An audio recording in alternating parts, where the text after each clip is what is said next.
Hey guys, sorry I kind of sound like a man. My voice is kind of disappearing, but hopefully you can make out what I'm saying. We're here at Otto and Florence Dreger's house in Regina, and we've had an incredible time with them. Actually, she's away in Ukraine, and she's doing some work there. And he was the professor, used to be the professor of restorative justice. And it's interesting because one of the things that I've really struggled with making this documentary and studying human trafficking is the whole idea of how do we restore justice in a way that's in a good way, even for traffickers themselves. How do we bring justice and save victims, but at the same time restore traffickers to a healthy way of life as well? And it's really neat that we happened to meet him on our journeys because he had some things to say about that. And one of the things that he said was that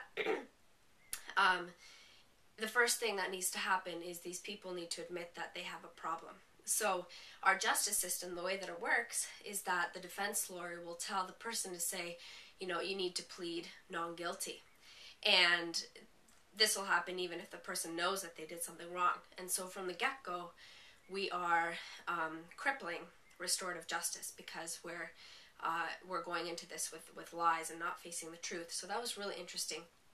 And he actually, very generous person. He also gave me a book called Changing Lenses, A New Focus for Crime and Justice. So I'm sure that'll be very helpful for me as I continue on this quest to figure out what restorative justice looks like. Just a side note, Otto and Florence have, I think, over 7,000 books. These are just some of the books. These were the books just in the bedroom that we were in, but he has a huge office with just tons of books everywhere. It's amazing. Artwork from all over the world on the walls.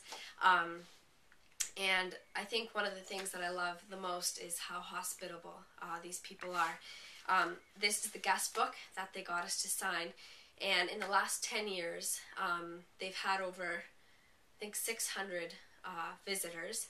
And they've taken in 125 people to live with them. So these are people who are on exchange from other countries. There's a girl right now from Uganda here that we got to meet.